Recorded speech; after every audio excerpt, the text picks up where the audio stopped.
Highways నాకు తెలిసి enforcement directorate చరిత్రలో ఫస్ట్ టైం కార్పొరేట్ యాక్ట్ 63 ప్రకారం వైలేషన్ పాల్పడ్డది ఒక వ్యక్తి దగ్గర నుంచి ఆస్తులు అటాచ్ చేయడం. He is none and only the great director Shankar. నిజంగా నేను షాక్ అయ్యాను. జిగూబా అని ఒక నవల రాసింది ఎవరు? ఆరూరు తమిళనాథన్ అనే వ్యక్తి. 2010లో రజనీకాంత్, ఐశ్వర్యరాయ్, శంకర్ వీళ్ళ కాంబినేషన్లో ఓ సినిమా వచ్చింది. అది రోబో. సూపర్ డబుల్ హిట్, 300 కోట్లు కొల్లగొట్టింది అప్పట్లో. అప్పుడు నాకు తెలిసి ఇండస్ట్రీ హిట్ అయింది. 2010 రిలీజ్ కదా. 2011 జనవరిలో అనుకుంటా, ఐ థింక్ సో. ఈ ఆరూరు తమిళనాథన్ మన చెన్నైలోని ఎగ్మూర్ కోర్టుకి వెళ్ళాడు. ఈ రోబో సినిమా అంతా కూడా నా జిగూబా రచనలో ఉన్నటువంటిదే, మీరు ఎంక్వైరీ చేయండి, వాళ్ళు వైలేషన్ పాల్పడ్డారని చెప్పేసి కోర్టుకు వెళ్ళాడు. అతను కోర్టుకు వెళ్ళాడు అంటే దానికి ముందు ఖచ్చితంగా రజనీకాంత్ దాకా ఇష్యూ వెళ్ళి ఉంటుంది, శంకర్ దాకా ఇష్యూ వెళ్ళి ఉంటుంది, ప్రొడ్యూసర్ దాకా ఇష్యూ వెళ్ళి ఉంటుంది. ఆయన ఎవరో నార్మల్ వెళ్ళారా, మనం తోపులో తురుములోరా, వదిలేంటారని చెప్పేసి వాళ్ళు అన్ని ఉండొచ్చు, లేదా డబ్బు దగ్గర ఏదైనా సెటిల్మెంట్ కాకపోయి ఉండొచ్చు.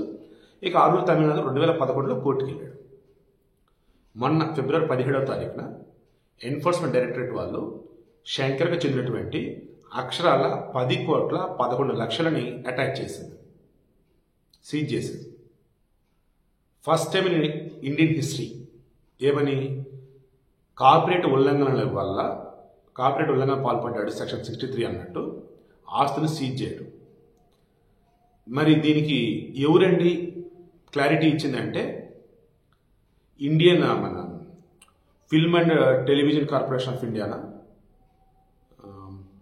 Television and film corporation of India, I think so, India వాళ్ళదే అఫీషియల్. అది వాళ్ళు మొత్తం చెక్ చేసి అసలు జిగూబాకి రోబోకి ఇక ఎక్కడ అసలు వ్యత్యాసమే లేదు, అంటే మొత్తం సేమ్ అని. There is no difference, both are same. Robo సినిమా అండ్ ఈ జిగూబా నవల రెండు సేమ్ అనండి బాబు అన్నారు. ఖతం, కోర్టు చెప్పేసి ఈడీ వచ్చి ఆస్తులు అటాచ్ చేసింది. అంటే దీన్ని బట్టి ఏమర్థమవుతుంది? ఈవెన్ మన తెలుగులో కూడా మీరు యూట్యూబ్లో కానీ నార్మల్ ట్రోలింగ్లో అప్పుడు కొన్ని వీడియోలు చూడండి.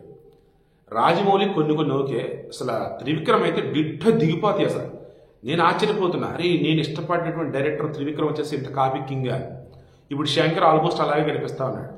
ఇక బయటపడకుండా వాళ్ళు ఇంకెంతమంది అర్థం కావట్లేదు.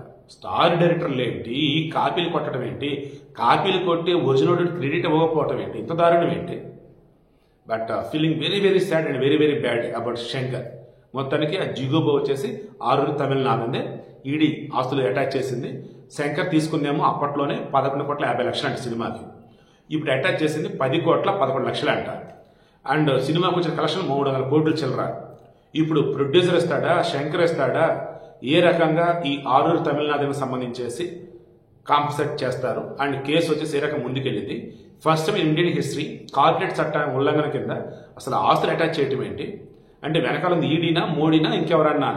Let's wait and see.